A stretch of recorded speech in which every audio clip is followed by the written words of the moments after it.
우리 베드로전서 1장 1절부터 2절 우리 한 목소리로 합독하시겠습니다.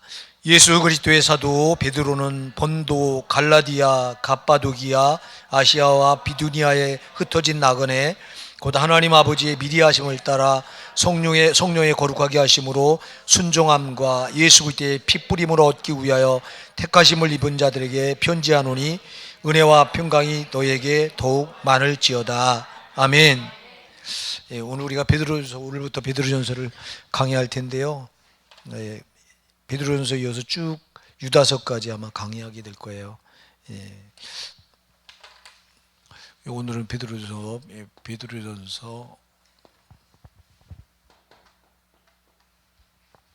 서론을 한번 다룰게요. 베드로전서 서론.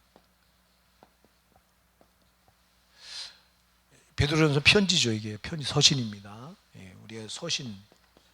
우리 신약 성경은 27권으로 되어 있습니다. 27권. 그 중에 서신서가 20권이에요. 편지 형태로 쓰여진 하나님 말씀이 이게 20권이에요. 20권, 정확하게 21권. 21권. 히브리서를 빼놓으면 안 되지. 히브리서도 편지예요. 그래서 이 서신 가운데 바울이 쓴 바울 서신이 이게 13권이에요. 13권. 그리고 이제 공동 서신이 이게 7권이에요. 그리고 나머지 히브리서도 이걸 히브리서는 공동 서신이라고 하기도 뭐하고요. 자, 바울 서신과 히브리서가 한 권이 있습니다. 이게 히브리서도 편지입니다. 이렇게 해서 21권이고요. 나머지 복음서가 몇 권이죠? 복음서가 4권. 마태, 마가, 누가, 요한. 그래서 4권. 그리고 역사서는 사도행전이죠. 역사서가 몇 권이죠? 1권. 그리고 예언서가 1권. 예언서가 뭐죠? 계시록. 요한계시록. 그럼 전부 몇 권인가 봐보세요. 21, 25, 26, 27권 맞죠? 이렇게 이루어졌어요. 신약 성경이. 그럼 공동서신은 뭐냐? 바울 서신과 공동서신을 왜 나누냐면요. 바울 서신은 편지를 받는 수신자가 정확하게 이렇게 결정되어 있어요. 갈라디아서 그럼 누가 받는 편지죠? 그거요? 갈라디아 교회가 받아요. 그리고 에베소서 하면요. 에베소 교회가 받는 거예요. 그죠? 빌립보서 하면요. 빌립보 교회가 받아요. 그러니까 바울 서신은 빌레몬서 그러면 누가 받아요? 빌레몬 개인한테 쓴 거예요. 빌레몬이 받아요. 디도서 그럼 누구한테 쓴 거죠? 디도한테 쓴 거예요. 그럼 디모데서 그럼 디모데전서 디모데한테 쓴 거예요. 디모데후서. 그러니까 바울 서신은 명확하게 편지를 받는 대상이 딱 정해져 있어요. 근데 공동 서신은 대상이 없어요. 전체가 다예요. 그러면 이 공동 서신이 어떤 거냐? 야고보서, 그다음에 베드로전서, 그다음에 또 베드로후서, 그다음에 요한 1, 2, 3서, 또 하나가 나오는 게 유다서. 이렇게가 하나, 둘, 셋, 넷, 다섯, 여섯, 뭐야? 하나, 둘, 셋, 넷, 다섯, 여섯, 7권. 그죠? 7권. 그렇게 해서 이걸 공동서신이라고 그래요. 공동서신이라고 하는 건 공동으로 다 받는 편지다. 그러니까 공동서신은 편지를 받는 대상이 이렇게 정해져 있는 게 아니라 모두가 다 공동으로 받을 수 있다. 그래서 공동서신이라고 말합니다. 히브리서는요, 이게 정해져 있어요. 개인이. 그래서 이거를 그런데 정해져 있다고도 보기가 애매하고, 어떤 분들은 히브리서를 바울 서신에 포함해요. 그래서 바울 서신을 14권으로 보기도 해요. 그러나 히브리서는 제가 볼 때는 바울이 쓴 게 아니에요. 왜냐하면 너무 달라요. 바울이 쓴 서신서하고 문체도 다르고, 그리고 이 서론에 편지 앞부분에 보내는 것도 다르고요. 끝 맺는 것도 다르고 그래서 이거는 히브리서는 작자가 누가 기록된지 모르는데 대부분의 많은 신학자들이 이걸 바울이 쓴 거다 이렇게 보는데 저는 동의할 수가 없어요. 이거는 너무 달라서 어쨌거나 이렇게 해서 지금 이루어져. 그래서 베드로전서는 공동서신이다. 대상이 이 편지 대상이 여러분 1절에 보면 나오죠. 1절 보면 한번 읽어보실까요? 1절 시작. 예수 그리스도의 사도 베드로는 본도, 갈라디아, 갑바도기아, 아시아와 비두니아에 흩어진 나그네, 예, 이 사람들에게 쓴 거예요. 그러니까 다시 정확하게 하면 소아시아 지역에 있는 교회들에게 쓴 거예요. 소아시아 지역에 있는 교회요. 지금 여기 나오는 본도, 갈라디아, 갑바도기아, 비두니아 이런 건 다 소아시아에 있는 교회예요. 이 교회들이 소아시아에 있는 지역에 있는 교회 나그네라고 그랬어요. 흩어진 나그네. 자 여러분, 자 나그네, 흩어진 나그네. 자 여기서 이거 디아스포라 유대인들을 말하는데요. 예, 디아스포라 유대인이 뭐냐? 디아스포라라고는 디아라고 나누다, 갈라지다 그런 뜻이잖아요. 마귀가 이름이 뭐예요? 디아블루스. 그래서 디아는 이게 나눈다는 거예요. 지금 나눠져 있는 거예요. 그러니까 흩어져 있다, 흩어지다, 나눠지다, 흩어지다.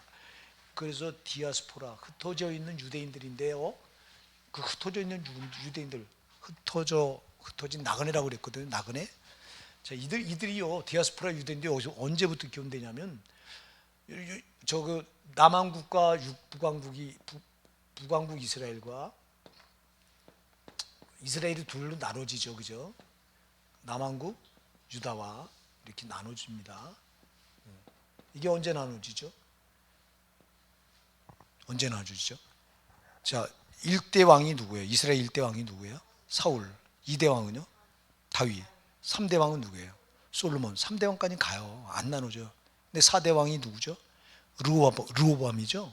솔로몬의 아들 르호보암 시대에 와서 갈라져요. 이때 와서 누구 때문에 갈라지냐면 솔로몬 때문에 갈라져요. 솔로몬이 말년에 후궁을 1000명의 부인을 거느렸어요. 1000명의 부인을 거느리는데 돈 주고 사와가지고 다 이방 나라 공주들을 사와요. 예, 공주들을 사서 애국 공주, 뭐 시돈 공주, 두루 공주, 블레셋에도 사오고 돈이 많다 보니까 하나님께서 성경에 보면요, 부귀영화를 솔로몬 이전에도 그렇게 부귀영화를 누린 자가 없고 솔로몬 이후도 없으리라고 못을 박아요. 그러니까 인생 이 세상 만물이 창조되고 없어질 때까지 가장 부귀영화를 누렸던 인물은 솔로몬을 능가할 자는 없다고 주님의 하나님 못을 박은 건데 뭐. 가장 부자였고 가장 호화롭게 살았고 가장 지혜가 뛰어났고, 예, 지혜도 솔로몬을 능가할 자가 없다고 못을 박았어요. 대단한 사람이죠. 그 대단한 걸 잘 활용하지 못하고 이거를 죄 짓는 데 써요. 그 엄청난 부귀를요, 돈이 많다 보니까. 그래서 솔로몬 시대에 금을 돌같이 여겼다고 그랬어요. 돌같이 금을. 예? 지금 금값이 여러분 얼마나 비싸요. 근데 그때 당시 금을 돌같이 여겼다고. 그러니까 말 사오지, 병거 사지, 거기다가 또 여자 사지. 1000명의 여자를 사다 보니까 각국에서 이 여자들이 자기 우상들을 가지고 들어서 우상을 숨긴 거예요. 그러니까 솔로몬 왕 때 우상 천지가 돼 버려요. 우상 천지가 될 때 그때 하나님께서 솔로몬에게 2번 찾아오셔요. 2번 나타나셔서 돌이키라고, 네가 지금 여기서 회개하고 버리라고. 근데 안 버려요, 끝까지. 그래서 어떤 신학자들은 솔로몬은 지옥 같다 이렇게 말하기도 해요. 근데 저는 그거 동의할 수 없어요. 왜냐하면 이 솔로몬이, 여러분들이 그 전도서는 누가 쓴 거죠? 솔로몬이 기록한 거예요. 전도서는요, 그가 전도서 첫머리부터 뭐라고 해요? 헛되고 헛되며 헛되고 헛되니 다 헛되도다 그래요. 그러니까 자기가 인생을 살아보고 나서 그 누렸던 부귀영화가 다 헛되다고 첫 번부터 고백하고, 끝에 가서 보면 여러분들이 전도서 12장 1절에 뭐라고 그래요? 한번 열어보세요. 전도서 12장 1절에 그가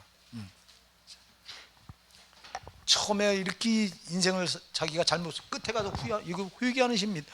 회개하는 말씀이에요. 이게 전도서는요, 다윗의 회개의 말씀이라고 보면 돼요.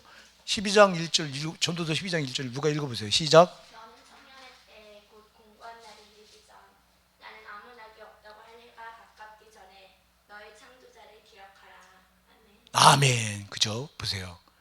그러면 쭉 12장 13절 한번 여러분 읽어보세요. 12장 13절 시작. 네.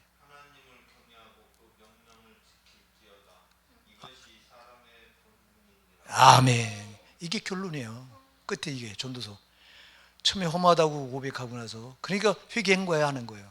하고 하나님 경외하는 게 이게 인간의 인생의 본분이다 하고 끝에. 그러니까 이건 회개한 말씀이 지금 수천 년 전부터 기록되어 내려오는데 이 사람이 어떻게 지옥 가요? 여러분 회개하면 절대 지옥 가지 않아요. 그래서 솔로몬은 인생 말년은 하나님 주신 그 물질을 참 하나님 영광 위해 사용했더니 얼마나 좋았겠어요. 근데 타락하는 데 쓴 거예요. 쓰고 결국 이제 그래서 이때 우상 천지가 돼서 하나님이 두 번이나 자기를 경고하는데 말을 안 들어먹습니다. 회개했다고 하는 기록이 한 군데도 안 나옵니다. 근데 전도서가 회개서라고 보면 돼요. 예. 근데 그래서 하나님이 진노하셔서 솔로몬 때 나라를 가르고 싶어도 다윗에게 한 약속 때문에 솔로몬의 아버지 다윗에게 내가 네 위를 영원히 경고하게 할 것이고 너에게서는 사울 왕에게 뺏었듯이 나라를 다 뺏지 않겠다고 약속을 했어요. 그래서 그러니까 다윗이 하나님을 얼마나 기쁘게 했던 인물인가를 우리가 잊으면 안 돼. 진짜 하나님. 그래서 여북하면 사도행전 13장 22절에 내가 이세 아들 다윗을 만나니 내 마음에 합한 자라, 내 마음에 쏙 드는 자라 그랬어요. 이런 말을 한 대상이 다윗 말고는 없어요. 다윗 말고는요. 내 마음에 쏙 든다고 말한 사람은 다윗 말고는 없다니까. 그러니까 그 정도로 다윗이 하나님 기쁘게 했던 사람이에요. 그래서 다윗 때문에 솔로몬이 그렇게 우상 천지를 만들어 놓고 세상에 별우상을 다 끌어들입니다. 여러분 그 열왕기서 역대기서나 열왕기서에 가서 읽어보면 그러면 그래서 하나님이 솔로몬 시대에 나누지 않고 솔로몬이 죽자마자 그 아들 르호보암이 왕이 될 때 그때 나라를 두 동강으로 갈라놓는데 그래서 북왕국 이스라엘은 여로보암이라고 하는 자에게 떼어서 열 지파를 줘버리고 남왕국 유다 한 지파 이 한 지파를 떼어줄 때 베냐민 지파는 여기서 안 떨어져나가요. 그래서 베냐민 지파가 정조를 지킨 지파예요. 끝까지 베냐민 지파는 남왕국 유다에 붙어서 절대 안 떨어져 나갔어요. 베냐민 지파가 사실은 여러분 사울왕 초대왕 사울왕 지파인데 베냐민 지파가 다윗을 제일 미워해야 돼. 유다 지파를. 왜 그럴까요? 워낙 자기네 지파가 계속해서 왕족의 혈통을 끝까지 이어나갈 수 있었는데 누구 때문에 안 된 거예요? 다윗 때문에 그 자기 지파 베냐민 지파가 왕족이 수톱이 돼 버렸는데 그럼 원수지 이거요. 그런데도 이 베냐민 지파가요 이 다윗 유다 지파를 저버리지 않아요. 그래서 이 두 지파가 이 솔로몬의 아들인 르호보암에 소속돼서 남왕국을 유지해 나가는데요. 그래서 하나님이 둘로 갈라놓고 이렇게 할 때 갈라놓고 하나님은 북왕국 이스라엘은 약 20명의 왕이 400년 동안 통치해 나가는데요. 믿음이 있었던 왕이 하나도 없어요. 북왕국 이스라엘은 다 폐역한 다 우상 숭배했던 자들이고 율법을 저버렸던 자들이고 20명이 다 그래요. 근데 남왕국 유다는요 믿음이 있었던 왕도 있고 없었던 왕도 있고 약 반반 돼요. 반반. 이 남왕국 유다는 달랐어요. 그래서 하나님이 북왕국 이스라엘한테는 기대를 안 걸었지만 남왕국 유다는 엄청 기대를 걸었어요. 이거는 그래서 북왕국 이스라엘은 주전 예수님이 이 땅에 오시기 722년에 망해요. 722년에 아수르한테 망해요. 아수르. 이때 망하면서 아수르가 인구혼합 정책을 쓰는 거예요. 이때 북왕국 이스라엘 수도가 사마리아였는데 사마리아에 살던 사람들을 빼다가 다 흩어버려요. 각국에 다 귀양살이 하듯이 보내고 다 타민족을 갖다가 사마리아에다 다 끌어들여요. 그러니까 순수한 이스라엘 12지파 혈통인데 10지파의 혈통이 다 여기서 무너져 버린 거예요. 사라져. 그래서 훗날에 사마리아 사람들을 이 유다 사람들이 개취급하는 거예요. 예. 그리고 상종도 하지 않아요. 왜? 이들은 12지파 순수한 혈통이 다 사라져 버렸어요. 여기 사마리아 북왕국 수도였던 사마리아 살던 이 12지파 사람들을 다 빼다가 각국에 다 흩어버리고, 그리고 각국에 살던 사람들을 거기다 갖다가 놔가지고 서로 통혼하게 하고 해서 인구 혼합 정책을 써가지고 사마리아는 잡족이 모여 사는 그런 도시가 돼서, 그래서 사마리아 사람들을 개처럼 취급한 거예요. 우리 예수님께서 사마리아 여인을 전도하려고 사마리아 땅을 들어가셨을 때도요, 유대인이 못 들어가는 거예요. 상종도 안 했어요. 근데 우리 예수님이 일부러 들어갔어요. 왜요? 그 여인 하나 구원하려고. 제자들도 그래서 예수님이 사마리아 여인하고 대화 나눈 걸 제자들이 이상히 여겼더라 그랬잖아요. 그만큼 사마리아 여인도 유대인인 당신이 어째서 나에게 물을 달라 하십니까? 할 정도로 이렇게 사마리아인과 유대인들은 상종을 끊었던 거예요. 이때부터. 그래서 여기 흩어진 나그네라고 그랬을 때, 여기 흩어진 나그네가 이때부터 흩어진 나그네예요. 북왕국 이스라엘이 망하면서 이때 남왕국 유다는 주전 586년에 바벨론에서 망합니다. 예수님이 이 땅에 오시고 586년이니까 몇 년 더 늦어진 거예요 도대체. 116년? 맞아요? 136년. 그죠? 그래 722년 맞지? 136년 뒤에 망해요. 북왕국 이스라엘이 망하고 나서 136년 뒤에 남왕국 유다도 망하는데, 북왕국 이스라엘은 완전 흔적도 사라졌지만 남왕국 유다는 하나님께서 70년 만에 바벨론의 포로로 끌려갔다고 다시 돌리죠. 회복시키죠. 그만큼 남왕국 유다에 대해서 하나님이 절대 관심을 가졌던 거예요. 어쨌거나 그래서 이때 북왕국 이스라엘이 망하면서 이때 디아스포라 흩어진 나그네가 이때 이스라엘 백성들이 디아스포라가 돼요. 떠돌이가 돼요. 이렇게. 그래 각 나라에 흩어져요. 여러분 지금 그래서 이스라엘 백성들이 안 들어가 있는 나라가 없어요. 저 유럽 쪽에, 미국에는. 그래서 여러분 유럽이나 미국에는 누가 상위 2%에 누가 속해 있냐면 이스라엘 사람들이 다 속해 있어요. 정치, 경제, 문화, 학계 이런 데 다 우두머리가 누구냐면 이스라엘 유대인들이에요. 이때 흩어져서 각 나라에 흩어져서 살면서 이들이 두각을 나타내요. 그들은 그 나라에 흩어져서도 하나님을 신앙하는 신앙을 아주 절대 안 버렸으니까 저들이. 그러니까 저들이 어딜 가도 뛰어날 수밖에 없었던 거나, 저들이 하나님을 흩어져서도 하나님 경외하며 살았다고. 하나님 살아계십니다. 예, 그래서 이때 흩어진 나그네. 또 하나 디아스포라 유대인이 언제 남왕국 유다가 망할 때 580년 이때 망하죠. 망해서 바벨론의 포로로 끌려갔잖아요. 그때 바벨론 포로로 끌려갔다 거기 안주하면서 안 돌아온 유대인들이 많아요. 거기서 자식 낳고 가정을 이루며 살다 보니까 터가 거기 잡혀지다 보니까 여기 눌러 살자. 그리고 안 들어오고, 그리고 바벨론이 그 나라가 무너지잖아요. 메대와 바사로 바뀌고, 그죠? 이건 무너집니다. 그냥 바벨론이. 그러면서 나라가 쪼개질 때 그때 또 흩어지고 해서 그때 디아스포라 유대인들이 또 생겨나요. 유대인들이 북왕국 이스라엘이 무너질 때 흩어지고, 남왕국 유다가 무너질 때도 흩어지고, 그래서 이때 흩어져서 각국에서 살면서, 각국의 이들이 살면서 그냥 산 게 아니라 각국의 그 나라에 살면서 꼭 회당을 줘요. 그래서 여러분들이 바울이 전도 여행을 떠나서 가면 꼭 제일 먼저 찾았던 데가 어디냐면 디아스포라 유대인들이 흩어져서 예배드리던 그 회당을 꼭 찾아요. 회당을 찾는데 꼭 거기서 핍박을 받아요. 참 미안해요. 예, 그러니까 바울은 그래도 자기 유대인들이 각 나라에 흩어져 사니까 유럽에도 흩어져 살고 소아시아 쪽에도 흩어져 살면서 회당을 짓고 저들이 하나님을 예배하니까 그러니까 자기를 맞아주겠지 하고 항상 먼저 찾아가요. 근데 항상 박대요. 왜? 바울을 뭘로 봤냐? 이단으로 본 거예요. 예수를 이들이 인정하지 않았으니까요. 저도 오직 여호와. 우린 예수. 여러분 여호와시여 이렇게 기도하지 마세요 제발. 어느 교회 가면 막 대표기도 시키면 여호와여 천지만물 창조하신 여호와여. 그 여호와가 지금 그러면 우리 신약 시대는 지금 예수예요. 근데 그분은 여호와 이름으로 온 게 아니라 그분이 예수 이름으로 온 거예요.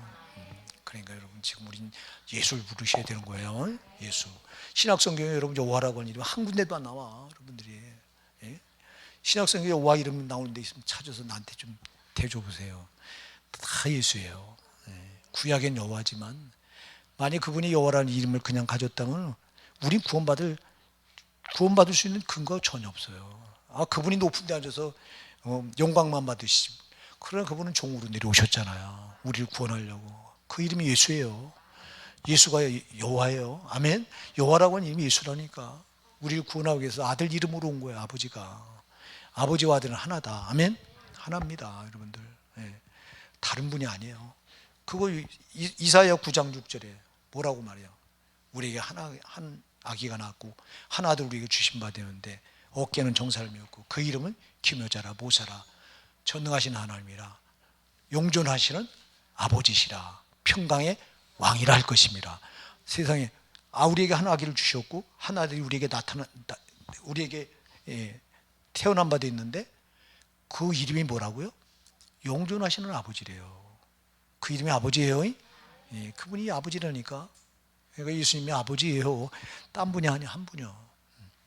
이제 사역을 말할 때는 이렇게 격을 우위를 나눕니다만, 그래서 사무이 나눕니다만, 그래서 일체잖아, 하나잖아. 어쨌거나 자, 그래서 여기 지금 나오는 흩어진 나그네 이렇게 말했을 때는 여러분 이걸 이해하시겠죠? 이제 이때 북왕국 이스라엘이 망할 때, 남왕국 유다가 망할 때, 그때 흩어졌던 유대인들이 각국에 흩어져서 이들이 회당을 짓고 하나님의 경외하는 신앙을 놓지 않았어요. 그러다 보니까 이들이 지금 전 세계 상위, 왜 여러분 조망만한 저 나라를 미국이 아랍 편들지? 아랍이 땅덩어리가 얼마나 크고 인구가 얼마나 많아요. 이스라엘 땅덩어리는 충청북도 만합니다. 우리나라 충청북도 여러분. 예? 충청북도만 하다니까 지금 이스라엘 땅이. 근데 그 조망만한 나라를 왜 미국이 꼼짝 못하고 끌려다녀요? 미국에서 저 유대인들이 떠나면 미국은 망해야 돼요. 경제를 쥐고 좌지우지하는 사람들이 유대인들이에요. 미국의 정치계도 여러분 정치계도 유대인들이에요. 학계도 쟤들이에요. 쟤들 머리가 얼마나 대단한지. 쟤들은요 이렇게 두꺼운 책도 한 번만 읽으면 머리에 다 입력이 된대요. 왜냐하면 이들이 성경을 이렇게 외워가지고 이걸 성경을 외우다 보니까 쟤들은 글자 딱 한 번 이렇게 읽는 거는 그냥 입력이 돼버린대요. 그러니까 쟤들이 학계에도 쟤들이 다 잡고 있어요. 교수, 아주 유명한 대학 교수는 다 유대인들이에요.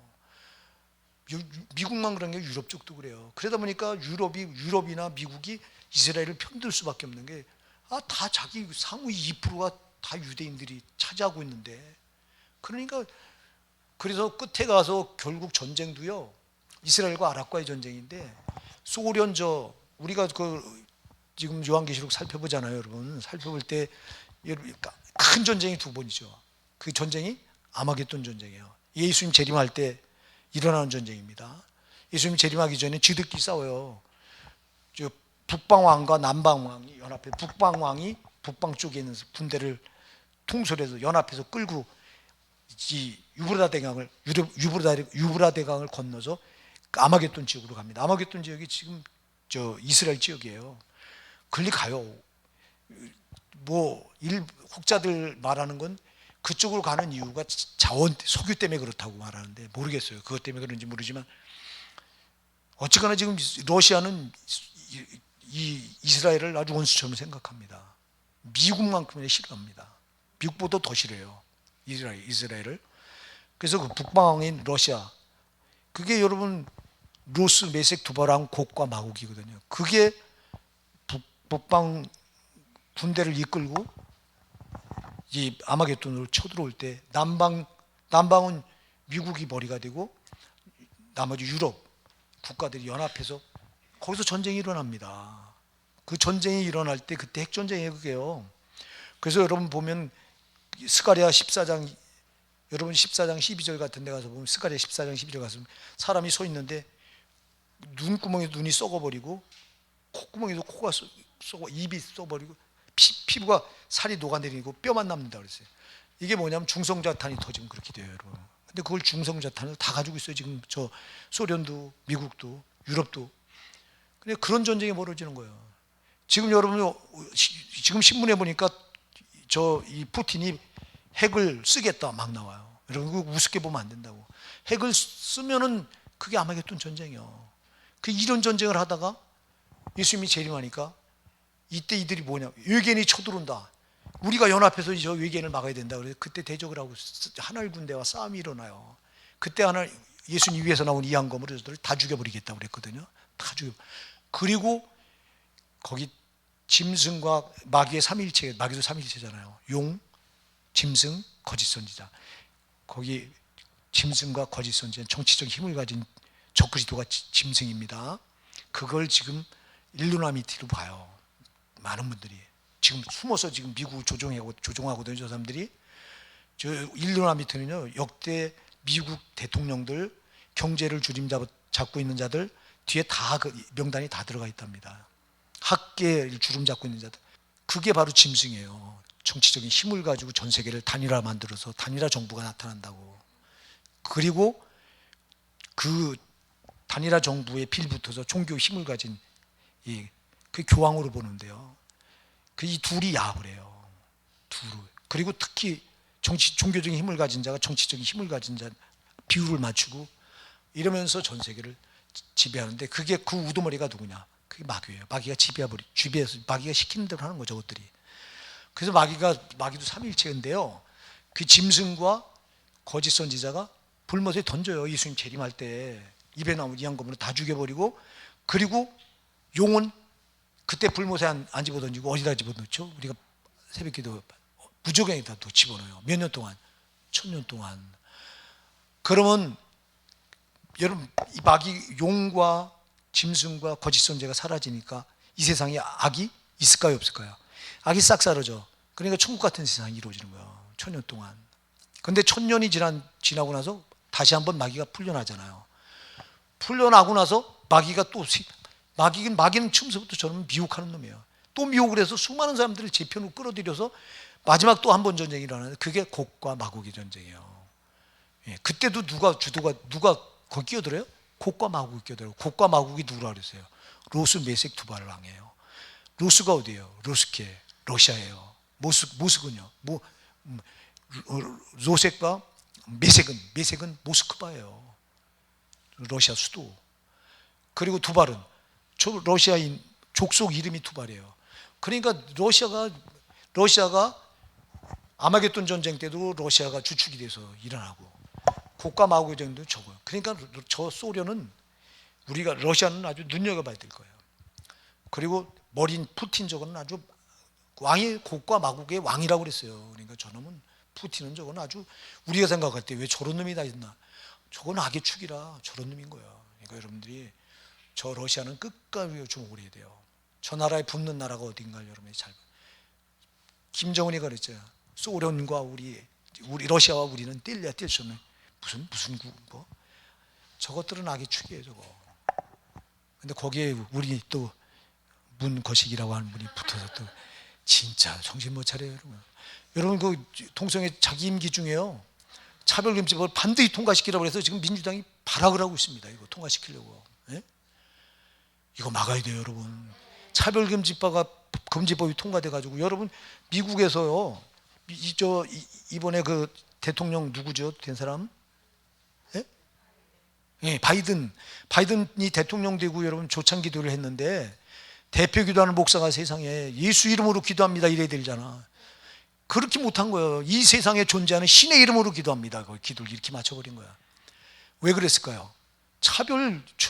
이거 여러분 감옥 가는 거예요. 감옥 가거나 벌금을 물어야 되는 거예요. 그래, 감옥 가면 되지. 그렇다고 목사가 이 세상에 존재하는 신의 이름으로 기도합니다. 진짜 그렇게 한 거예요, 여러분. 이게 낫다니까.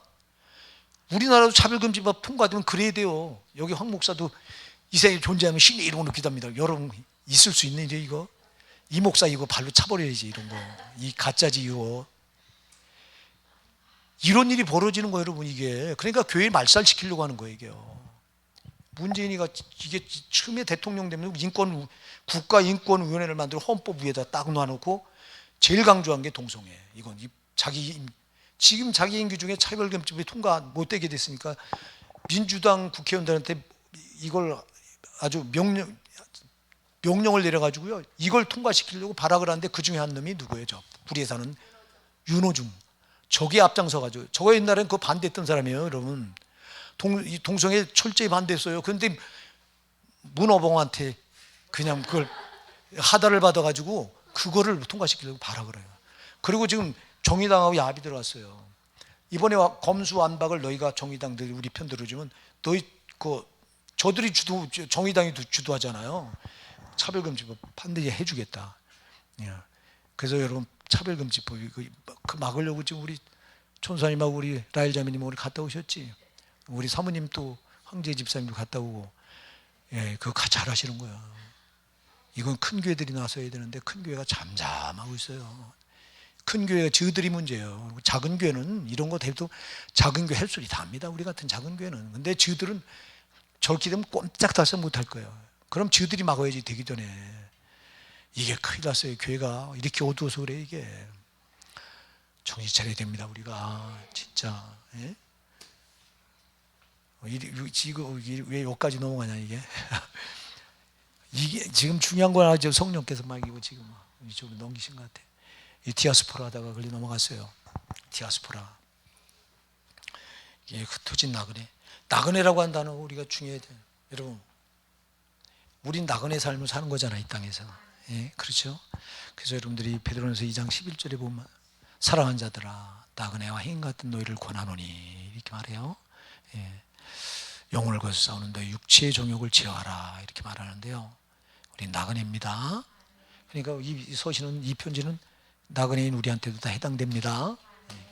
자, 그리고요, 이걸 왜 쓰게 됐냐? 이 베드로, 오늘 서론이니까 길게 못 들어가. 다음 주에 한번 더 할 수도 있을 거예요. 할 수 없어. 이게 이 편지를 쓰게 된 이유가요. 자, 이게 언제 쓰여졌냐면 네로 황제 때 쓰여졌어요. 어떤 분은 도미티안 황제 때 쓰여졌다고 말하는데요. 이건 네로 황제 때 쓰여진 거예요. 자, 이 네로 황제가, 네로가 폭군이잖아요. 이 네로가 처음에는요, 선정을 베풀었어요. 네로가요, 처음에 정치 잘했던 사람이에요. 이 사람이 AD 주후 54년경에 황제에 올라서서 한 5년 동안은 59년까지 선정을 베풀고 잘 정치를 했어요. 게다가 AD 주후 62년에 예수님이 이 땅에 오시고 나서 62년에 로마에다가 불을 저질러요. 지가 질른 거예요, 이게요. 로마. 왜 이걸 불을 질러냐면 그걸 다시 이 도시를 재계획하겠다. 건축하려니까 일부 불을 질르고, 이 방화를 로마 도시를 갖다가 불태우고, 이걸 누구한테 뒤집어쓴 거냐니까 우리 기독교인들한테 뒤집어쓴 거예요. 그래서 이때부터 기독교인 탄압하는 거예요. 무섭게 탄압했습니다. 이때부터. 그때 이 기독교의 탄압이 들어오니까 기독교인들이 이 탄압을 견디지 못하냐, 배교하는 사람들이 무수히 늘어나는 거야. 돌아가요, 세상으로. 그리고 숨어버리고. 그리고 너무 많이, 탄압 앞에 견딜 수가 있습니까, 여러분? 이북도요, 예수 믿는 사람들이 있어요. 근데 지금 어디로 숨었어요? 지하로 숨는 거야. 핍박이 들어오니까 숨는 거야. 들어오면 죽으니까. 이때도 이렇게 되는 거야. 그랬을 때 AD 64년 이때는 핍박이 절정에 이를 때입니다. 핍박이 막, 우리가 영화 같은 데 보면 막 예수 믿는 사람을 잡아다가 막 그 원형 경기장에다 풀어놨고 거기다 가둬놓고 사자들을 풀어서 막 사자가 물어 죽이고 하는 일이 나오잖아요.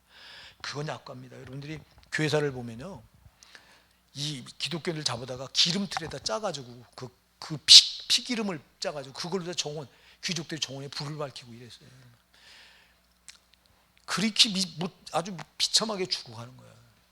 그러니 이런 핍박 앞에 못 견디고 배교하는 신자들이 무수히 늘어나는 거예요. 그랬을 때 이 베드로가 이때 AD 64년에 바로 베드로전서를 이때 기록합니다. 왜 기록했냐? 너희 배교하지 말고 천국 소망을 붙들고 끝까지 믿음을 지켜라. 주제가 그거예요. 천국의 소망, 우리 소망은 천국에 있다. 이 땅이 아니다. 그 이 땅에서 어떤 핍박이 오더라도 여기서 너희가 신앙을 배교하면 너희는 절대 영생 못 들어간다. 이걸 아주 강조하고 있는 책이 이 베드로전서예요. 베드로후서는 또 달라요. 베드로후서는 그건 이단에 대해서 경고한 책이 베드로후서고요. 베드로전서는 핍박에 대비해서 배교하는 신자들에게 배교하지 말고 차라리 목숨을 잃을 망정 신앙은 버리지 마라 하고 강조한 책이 베드로전서예요. 그러니까 기독교인들을 위로하고 천국의 소망 붙들고 믿음을 인내하도록 하기 위해서 기록한 책이 베드로전서예요. 예. 그러니까 이 말세를 살아가는 우리에게도 베드로전서 같은 경우는 정말 도전을 주는 하나님 말씀입니다. 여러분 오늘날 신앙이 얼마나 약화되어 있어요. 이때는 무력 앞에 사단이 무력이라고 하는 이 칼을 사용했다면 지금은 뭘 사용해요? 문화와 문명을 사용해요. 그 문화 앞에 문명 앞에 얼마나 살기 좋은 시대가 되어버렸습니까? 그래 신앙이 무장해제가 돼요. 그냥 이 살기 좋은데 이거 물질 문명 앞에 다 우리가 무장해제되는 거예요. 막 나태해지고 누가 요즘처럼 뭐 신앙 소중함을 알고 세상이 좋은데 누가 천국에 더 소망 둡니까 여러분? 예? 세상 좋은데 여기가 좋사오니 합니다. 여러분이 마태복음 17장 가서 보세요. 변화산에 베드로 또 야고보 요한이 예수님과 변화산에 올라갔을 때 거기서 여러분 모세와 엘리야와 예수님께서 하얗게 변형돼서 대화를 나누는 거 보고 너무너무 천국이거든요. 이게요. 천국의 모습이 재현되는 걸 보고 여기가 좋사오니 하고 여기다가 초막셋을 짓겠다고 베드로가. 그러니까 여러분 여기가 좋으면 여기가 좋다고 여기가 안주하려고 하는 거예요. 예, 여기가 얼마나 좋아 살기 좋아. 돈 있으면 살기 좋은 세상 아니면 이렇게 해서 사탄은 이렇게 화려한 문명 물질로다가 우리 신앙을 뺏어가는 거야. 이때는 칼로 뺏어갔지만 지금은 이 사탄은요 시대마다 다르게 옷을 입고 꼭 우리 기독교인들을 미혹하는 거라고 정신 차려야 되는 거라고. 지금이 오히려 그때보다 더 믿음을 지키기가 힘든 시대가 지금이에요. 그러니까 껍데기만 남으면 껍데기 신앙은 못 들고 있어. 껍데기 갖다 무엇을 쓰려고 여러분. 그거 가지고 어떻게 천국 들어가. 껍데기 가지고 알맹이 가지고 들어가는 거지. 열매가 있어야지. 열매 없는 껍데기 빈 형식만 붙들고 예배당 왔다 갔다 하다가 전부 심판 앞에서 다 지옥 떨어지는 거예요. 여러분 차라리 이 시대는요 순교하다 믿음을 지킨다고 알맹이 신앙을 붙들었던 신자들이 오히려 이때가 더 많았어요. 지금보다. 항상 그래. 복음은 무력 앞에서는 복음 안 꺾여요. 근데 어디에 꺾이느냐? 아주 편하고 이렇게 이게 물질 문명 앞에는 믿음이 꺾여요. 이거. 그러니까 지금이 믿음 지키기가 제일 어려운 시대다. 우리가 이런 시대를 좀 살아가고 있어요. 그래서 지금 이 베드로전서 같은 경우는 그때는 무력으로 마귀가 믿음을 뺏어갔지만 지금은 물질 문명으로 이렇게 우리 신앙을 뺏어가니까 스마트폰 같은 거 참 우리가 이것 때문에 얼마나 많이 타락합니까? 예? 여기 시간을 뺏기면 몇 시간을 여기도 가는지 몰라. 예? 요즘 애들 공부 못해요. 공부도 안 하고 교회는 더군다나 안 와. 이거 주는 재미가 얼마나 큰데. 애들도 이 핸드폰 손에 잡고는요 이것 때문에 공부를 안 해요. 여기 다 뺏겼어. 그냥 애들 혼을 다 뺏겨. 이게 문명이 발달되니까 이게 다 뺏어가요. 이게 하나가 핸드폰이. 이런 시대니.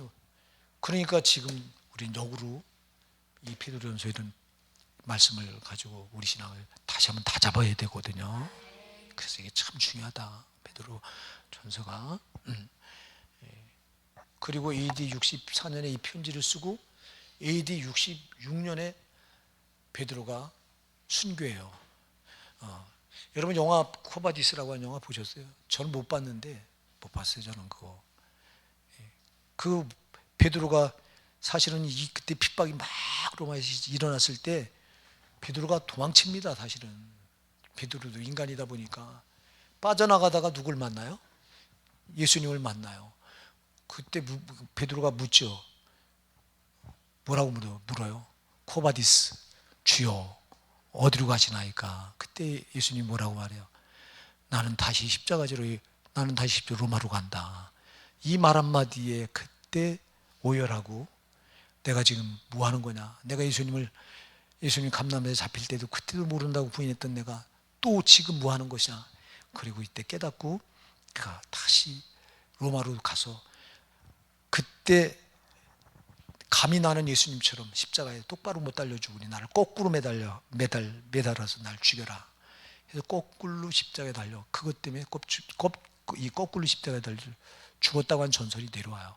그때 그 부인도요, 베드로 부인도 같이 순교를 당했다고 교회사에 보면 이렇게 적혀 있어요. 어쨌거나 이렇게 해서 베드로 전사가 이렇게 나오게 된 거고요.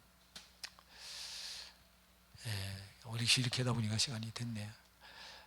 다음 주에 요거 이제 한 절 한 절 이렇게 하면서 이제 좀 강의해서 다음 주에 1절, 2절을 다시 한번 살펴볼게요. 이게 우리가 왜 이 편지가 말씀으로 이렇게 기록된 날을 우리가 알아보는 거 중요하잖아요. 그죠? 중요한 겁니다. 서론을 아는 게 굉장히 중요합니다. 여러분, 그 시대에 2000년 전에 이게 기록되어 있지만, 이 말씀은 2000년 전 상황과 지금 상황은 너무 다르잖아요. 너무 다르지만 이 진리는 변함이 없는 거예요. 그때 적용됐던 진리가 지금도 여전히 유효한 거예요. 아까도 얘기했지만 그때는 마귀가 무력을 앞세워서 핍박 탄압을 통해서 믿음을 뺏어갔지만, 지금은 그걸 쓰질 않고 아까도 얘기했지만 물질, 돈과 문명을 통해서 우리 신앙을 뺏어가는데, 지금도 우리가 이 말씀을 그대로 나한테 적용시켜야 될 때잖아요. 이게요, 하나님 말씀은 시대를 초월합니다. 그때 필요했던 말씀이 지금도 우리에게 여전히 유효한 거예요. 만일 그 시대에 필요하고 지금 필요하지 않다면 진리가 아니에요. 이거는 하나님 말씀은 완전하신 하나님이 기록하신 말씀이기 때문에 어느 시대나 동일하게 적용돼요. 그래서 진리예요. 변함이 없어요. 여러분, 영국의 아담 스미스라고 하는 사람이 쓴 국부론이라고 하는 책이 있습니다. 경제를 다루는 사람들은 이 책을 필수 과목이에요. 이거는 이 국부론이라고 하는 책을 안 읽으면 안 돼. 근데 그랬던 책이 지금은 하나도 안 맞아. 시대가 흐르니까 안 맞아 전혀. 지금은 그 책을 대단한 경제학이다, 경제 지침서다 하고 국부론이 읽는 사람은 없어요. 참고 삼아서 이렇게 경제하는 사람들 참고로 조금 수박 고달기 주고 읽지. 왜요? 지금 시대가 안 맞아. 그 책이. 그때는 그게 쓰여져서 수백 년 동안은요, 그 아담 스미스가 쓴 국부론이라고 하는 책이요, 대단했습니다. 여러분, 이거는 경제 교과서다. 근데 시대가 지금 지나니까 지금 전혀 안 맞아. 그러나 하나님 말씀은 2000년 전이나 지금이야 변함없이 맞아. 그래서 진리예요. 그래서 하나님 말씀이라고.